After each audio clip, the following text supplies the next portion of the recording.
Us men, even as boys, growing up from an early age, our lives, we are designed and we are made as such to withstand a lot of pressure, the ability to solve a lot of problems, and the ability to suffer.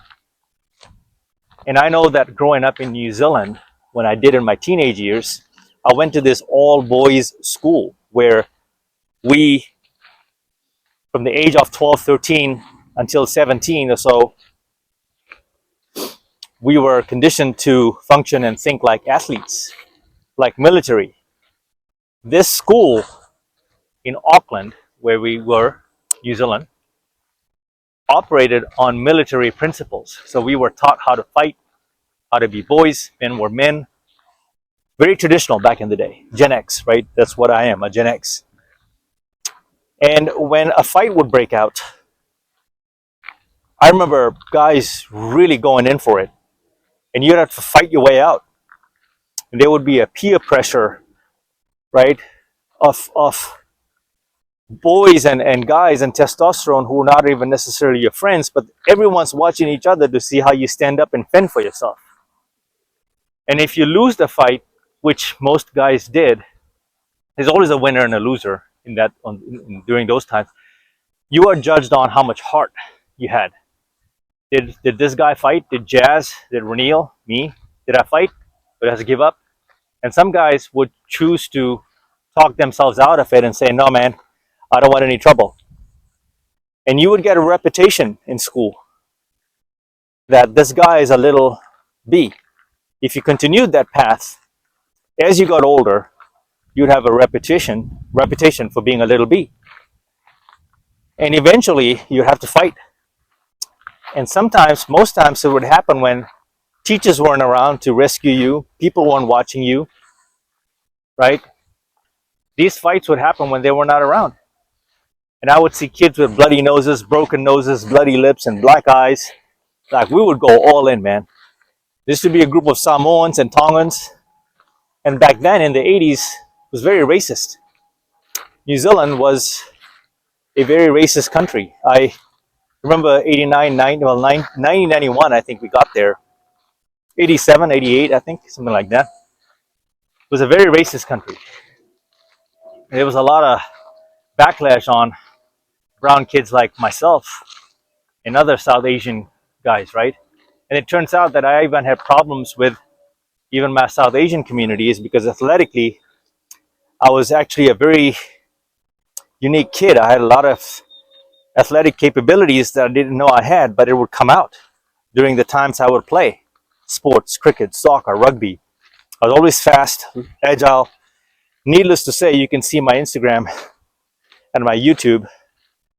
Some of the clips that I post entail some of these athletic feats and abilities that have paved the way later in my life and come to actually have saved my life. So I think in this way, growing up with this kind of a background has given me the thick skin, the tough skin that I needed to survive. And this is where I think that the suffering element for men is very important. Some of us are front loaded with the suffering very early on in life. And in my case, don't hide this at all. You can check out my playlist, but I talk about my father getting struck with Parkinson's at the age of 34, 35. And back then, we didn't know what it was. So you take a man who built a home from scratch back in the islands, Fiji Islands, right? We built a mansion, big home. We had everything. And it wasn't mine, it was all his. And he gave his family the best life possible. And after age 35, he just went downhill. He passed at the age of 73. So this is still fairly recent. 2018 is when he passed. Relatively still there, right? Under 10 years. Still feels like yesterday. So you can imagine the household I grew up under. He was my hero. And he wasn't much of a fighter. He wasn't much of a rugged guy. He was a very nice guy. He was a provider. But he was doing everything to please my mom, my mother. Toxic mother, which I don't really have. I don't really have a mother. And she made my life hell growing up as a kid. She made my life hell. Actually, a lot happier that I'm free from her chains and family expectations. I can really go into this. This is a different kind of suffering, but a lot of these things and problems don't hit you until a lot later in life because some of us are running away from these very painful things that remind us every day, right? Because the more in tune we are with pain, the more it forces us to be alive and very present in that situation, to face it and admit it. In a way, it's accepting your mortality. That pain is a reminder that things are going to need to change in your personal life. It's a reminder, it's going to reinforce you, it's going to keep showing up. The subconscious voice, that little spirit voice, the back of your head and your stomach is trying to connect every time throughout your life. That's the voice that's going to follow you and one day appear right in front of you. And it's happened to be during these walks where I went from asking myself, why did I suffer so much as a kid? Why me? Why my father? Why was I given this mother? Crazy ass Bia. Why did all these immigration things happen to me in my 20s? When I came to America, she put me in a very tough position. A lot of suffering, a lot of anxiety I faced, a lot of turmoil in my dating life as well. She was, we as Indian guys, Indian men, our mothers tend to be very masculine. In the traditional household, our the females, the mothers, are typically very masculine. It can be lopsided too on the flip side, where men can be extremely toxic and misuse the masculinity frame. And this is where it's called, they give it the label toxic, right? So from that perspective, yeah, I can see it why. But this case here, my mother was more of a bully than anything else. That's what I remember. My father used to call her, "You're such a bully," right? So that goes to tell you. So he struggled all his entire life, and I saw him not do nothing but suffer. Right? He suffered and suffered and suffered. Right up and until the point he got the condition, and the suffering was no longer a choice, but a death sentence that he had to.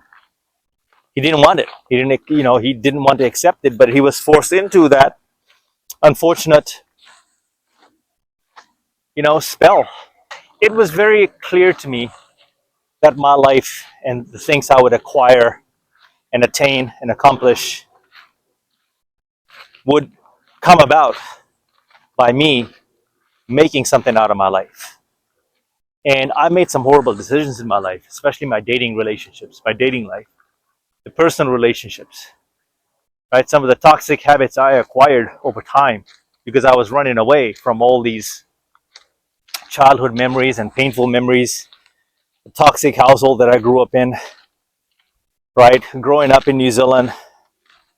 And when you move countries as a teenager, especially at 13, right? That's your puberty years. There's a lot that happens. And if you don't have a stable home, right? If you now you combine the situation, that the storyline that I gave you, it's disastrous. So now you're going to look for mentors, right? Naturally, you're going to be drawn to athletes, and that's what I was drawn to: athletes and teachers and masters. And so this is where martial arts for me became a way of life, right? And I was always searching for that figure. I was always searching for that mentor, the guide, and that was my father. And when he went downhill, I never saw it coming. In fact, I don't even remember how easily this faded away, that he was now no longer a part of my life. I remember vaguely I had taken him out one day as a teenager to have a conversation with him about, why are you not giving me the advice you used to give me once, and why are you not paying attention to me, and talking to me much, and it was at a Chinese restaurant in Hayward, California. I think the name of the restaurant was Abacus. God, I remember that. And I remember sitting across that table, unable to recognize him.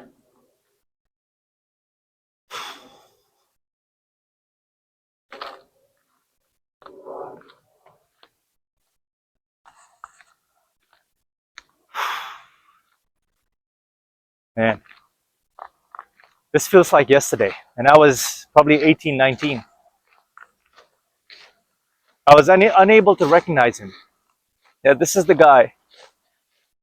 I'm his seed, I'm his eldest son. And I cannot get this guy to talk to me. But little did I know that what was going on, he was already fighting something. I had no idea what this was. Even though we knew this was called Parkinson's, we didn't know what it was, what he was going through inside. We didn't know.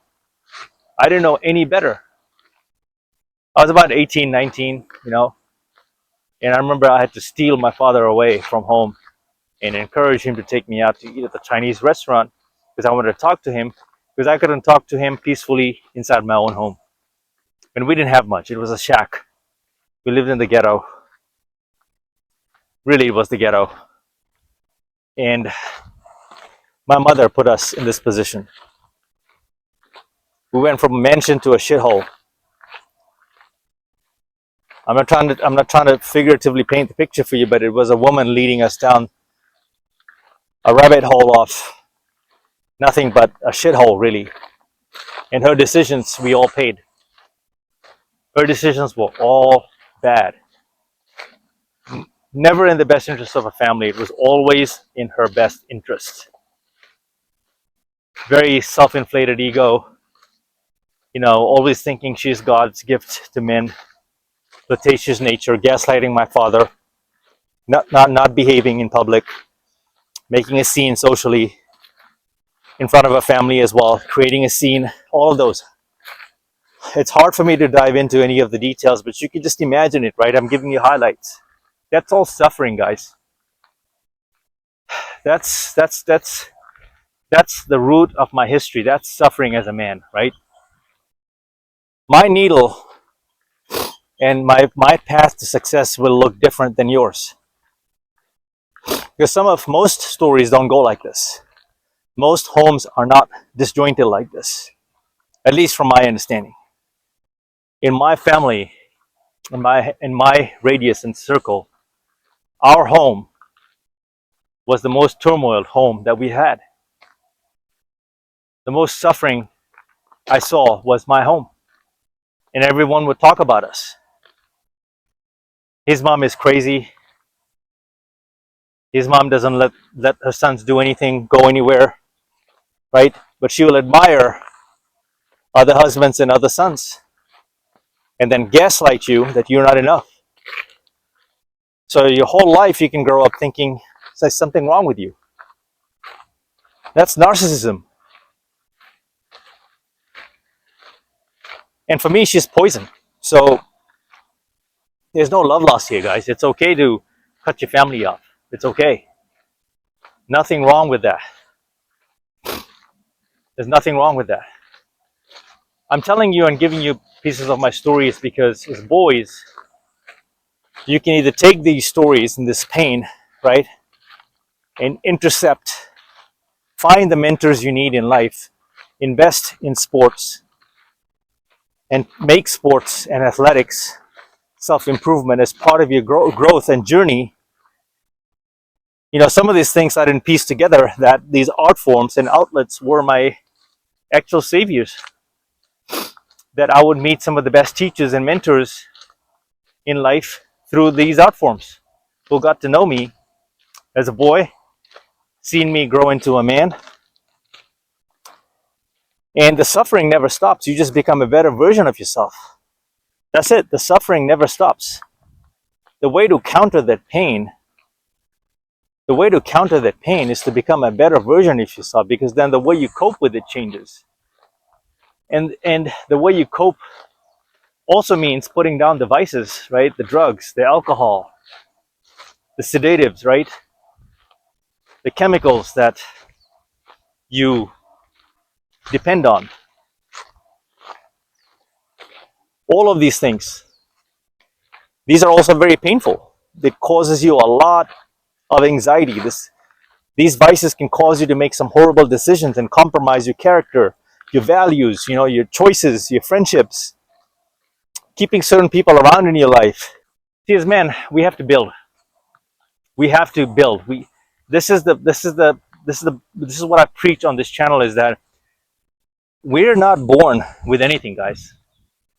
Like, we're not even born with looks, right? This is a man's life. Like, we don't have the muscles. Most of us are not genetically gifted, right? So we have to take what biology has given us and become something of it. This is why self-improvement as a boy, as a man, is so critically important to you as a man. See, with women, you guys get all of these biological gifts up front. You're given this up front. You don't have to go to the gym. One day, these features just come about. Your hair blossoms, right? It's like a rose, right? Biology kicks in very early for you all. Very different for a man. What a man goes through from 16 to 28 is very different from what a girl goes through from 16 to 28. I even know during my time as a boy, when I was 16, and I thought the 16-year-old girl or the 15-year-old girl that I had a crush on as a boy, that she was looking my way. No, she was crushing on older men, and we would know about this. Everyone would know about this. And these older men, although it's forbidden, I'm here to tell you that I come from a time, and I know where you guys are going to go with this, but you have to stay with me on this one here, is that men, we sort of played the game. I wouldn't necessarily say that they engaged in any kind of sexual activity or behavior as such, but we knew the attention was coming. And I would see how these older men would talk to the 16, 17-year-olds. It's almost like they would call it free game. And back in the day, during my parents' time, boomer days, these girls back in the day were getting pregnant at 15, 16, 17, giving birth, and by 21, they would already have fully grown kids. So I don't necessarily agree with it, but I'm not too far-fetched to believe that this wasn't possible. This isn't true. In fact, during my teenage years and into my early 20s, I used to hear a lot in my school that Rosie got knocked up, Daniela got knocked up, and usually it's by either some guy that she's been seeing for a long time, or it's by someone a little bit older. So she was 16 and he was 20, 21. I mean, figuratively speaking, that's not really, I don't think there's anything wrong with that. Because a guy who's 20, 21 is so immature, he's still a boy. So our timeline, biologically speaking, as a man, is very different. A lot of us, I was very immature at 28, 29, 30, very, very immature. Everything in my life started off late. I was always on the back foot, behind the 8 ball, always behind in my life, always behind in my life. Later on, much later, I caught up and made a lot of ground. I still feel that I'm behind. And that's the thing about the self-improvement life, is that you always feel like there's more to do. And I would rather be in this position where I feel like I'm lacking something, rather than living in that life of, expecting a prayer to be answered or a wish list to be granted, because it's not coming. You're suffering, you can choose it. So I made this one video on my channel called why you can actually choose your suffering. So guys, we are made to suffer. And I think through our entire lives, we are going to continue suffering. That's just a man's life. It's a man's life. It's in our nature. We're designed to withstand a lot. So why not embrace the pain, leverage it and use it for your growth. Lock into that pain. Because as far as I checked and I am concerned, if you've got your health, why not triple down on your health? You see the videos I'm knocking out today. This is work. The words that are coming out of my mouth, this is work. But this is also a drive. This is magic I cannot explain. Something compelling is telling me to go and make these videos. I'm not getting paid for it. I don't get a paycheck for it. My reward is that I'm putting out God's voice. Something is telling me to make these videos. I felt this right from day one last year. I fell off a little bit here, there, but I have come back stronger than ever. Because I don't know who needs to hear my stories. I don't know who's out there. Social media is a very deceptive and a sad place to be because people don't talk about their struggles and pain.